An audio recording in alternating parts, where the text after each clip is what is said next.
So while you sat there, might be one question that you would like to get answered.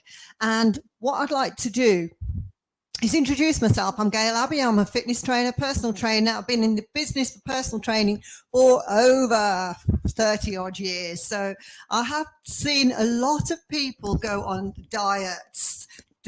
So what I'm going to talk about right now is why do diets work and why do they not work? Okay. So initially, some of us might be on a diet.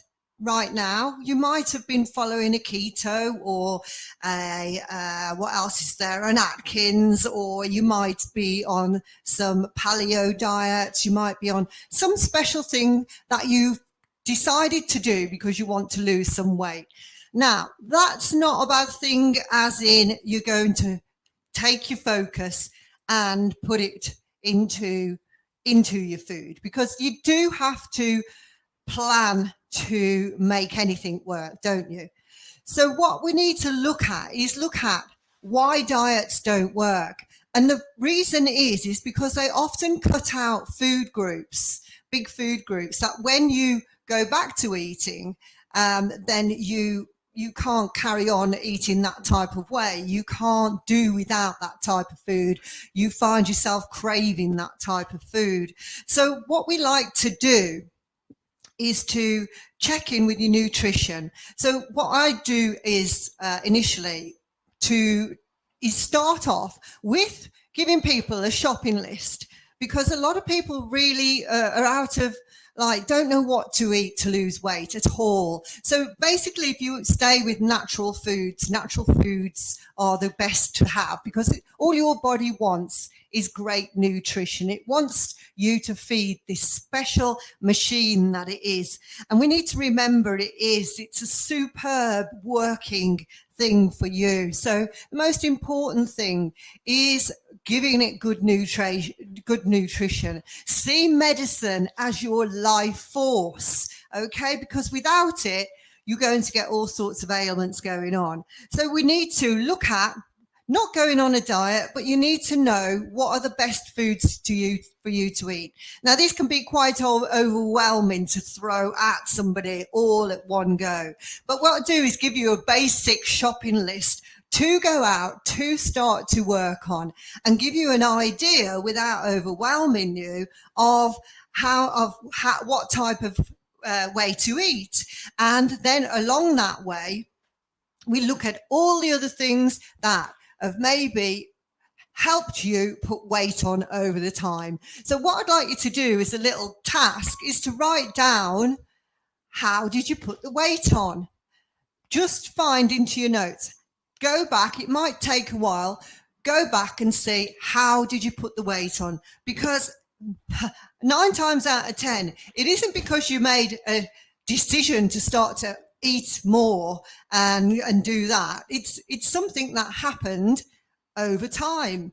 And so, yes, we do have to look at losing the weight over time as well. So let's look at some of the main things that can create weight gain. We're not going to go in depth with it, because I go much more in depth with it on my morning briefs every morning, and we segregate each one of these categories and go deep into it a little bit more. But you may find that people will say that stress has put my weight on me. I was in a high state of stress. Now, what stress does, it can raise your cortisol levels, and it can make it harder to lose weight by other things. It's not like, yes, I'm going to now plant a load of fat on you. It's often that all the reactions that you have to stress are what's affecting the weight loss. So the reactions that we have to stress are often sleepless nights. We sometimes do turn to comfort food or drink to manage our stress. Yes. Is that true? Do you find that?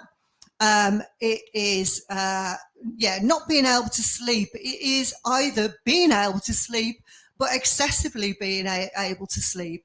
It is all our schedules going awry and not keeping up. schedules. It's the whole life when you're trying to fit everything in, isn't it? So if you look at that you may be not sleeping enough, then that affects your amount of food that you require in the day, doesn't it, often? Or if you are someone that can't eat when excessively stressed, then your body is going to just stay where it is, but it's going to try at some point to pick your appetite up because it knows you have these type of fluctuations, and your body is very, very clever at helping you survive. So we have to look at stress being a factor, but not because, right, you're stressed, I'm going to throw fat at you, it's going to stick around your belly. It's because of the stress, the way we manage that stress, the way that our sleep patterns, our comfort foods and all of that are affected. Let's look again at hormonal changes. Hormonal changes, again, it's not a given that when you reach menopause that you are going to gain lots of weight. It isn't at all. It's, again, how you manage your hormones. Now, that can be really, really tough, excessively tough, and for some impossible for you to manage alone those hormones. You know, we see a lot of mental health issues from that.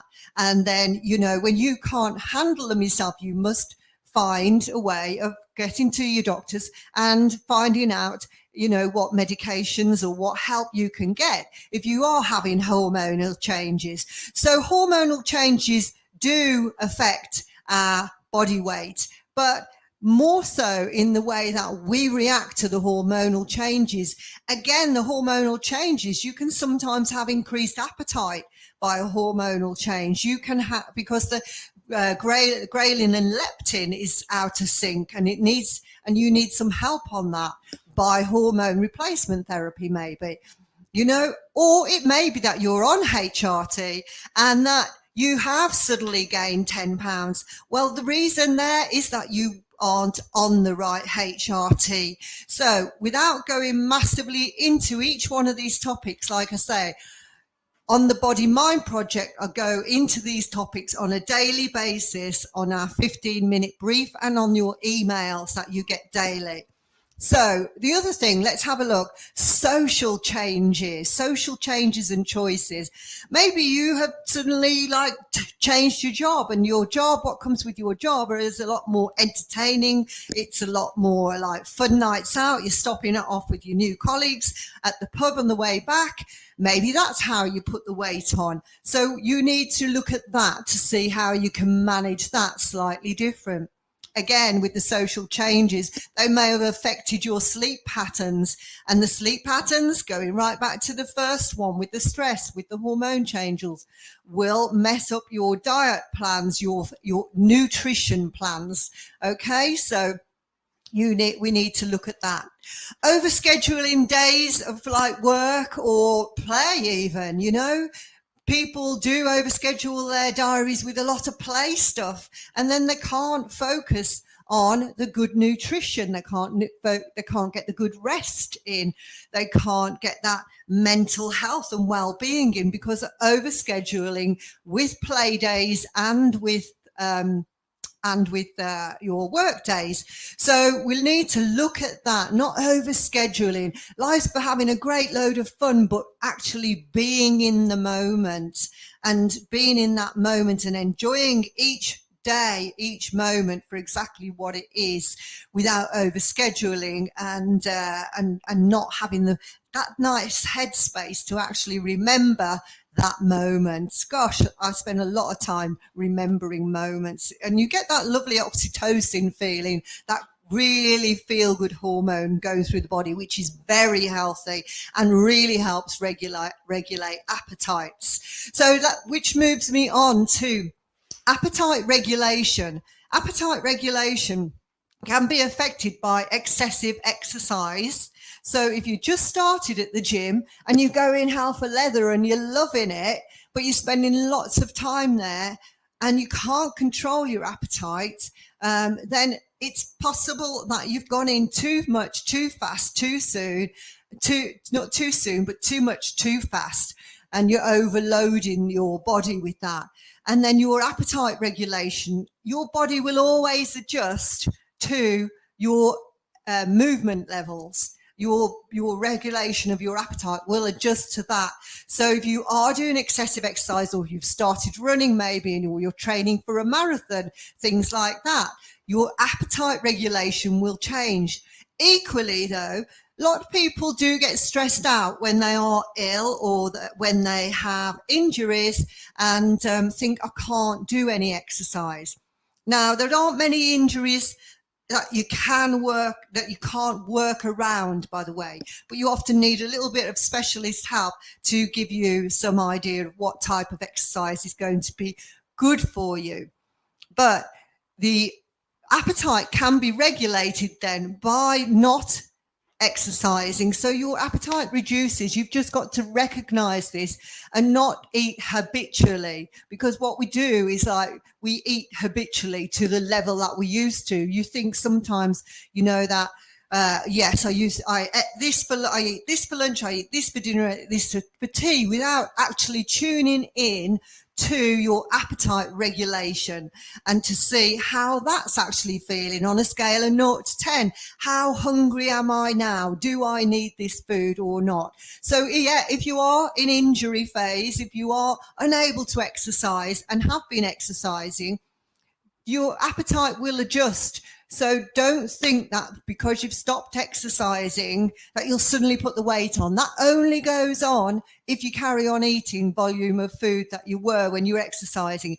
But the body itself is brilliant survival and will regulate that appetite.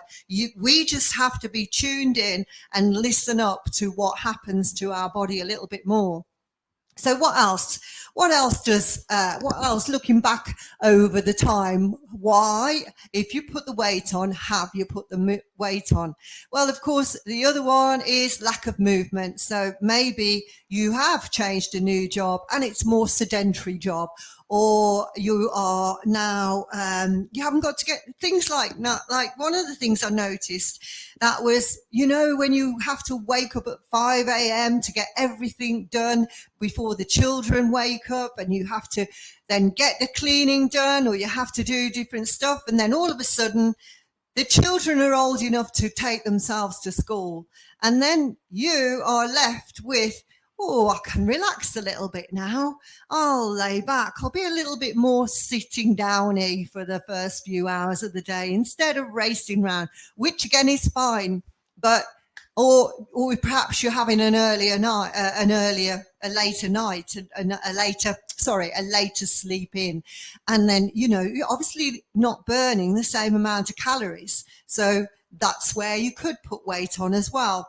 So look at this, look at all these things about that, and adjust your nutrition for where it is. Aim to eat good quality nutrition and natural foods. That's what you need to do. And then we need to focus on rest, sleep, hydration, and don't forget the boredom eating, because the boredom eating is another big one. If you're finding you are bored, then you've got more time on your hands, then you've got more chance to be going off to the fridge. You've got more chance to always have food on your mind, and you may even use that as a self-esteem type of thing, and a bit of another sort of crutch for you to lean on to up your mood.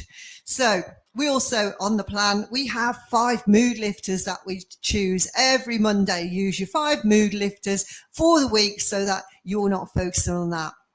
Finally, with that, so we need to look at as well eating foods that make us fuller for longer. So high fibrous foods, some good quality carbohydrates. Never need to avoid the carbohydrates unless the doctor said you have some sort of condition that you need to. So but we look at good quality like butternut squash, sweet potatoes, brown rice, all of those type of things.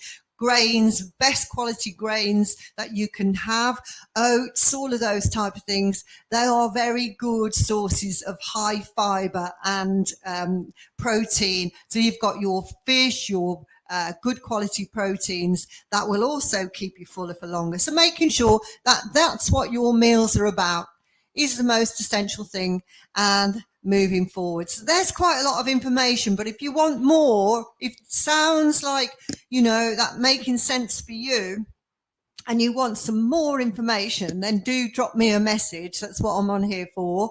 And I can help you, because I have an online plan, or I do personal training one-on-one, online or face-to-face. Okay, so I hope this has helped some things, and ditch those fatty diets and think more of all these other lists, how you've put the weight on in the beginning and how you can adjust to take that weight back off. All right. Have a great day.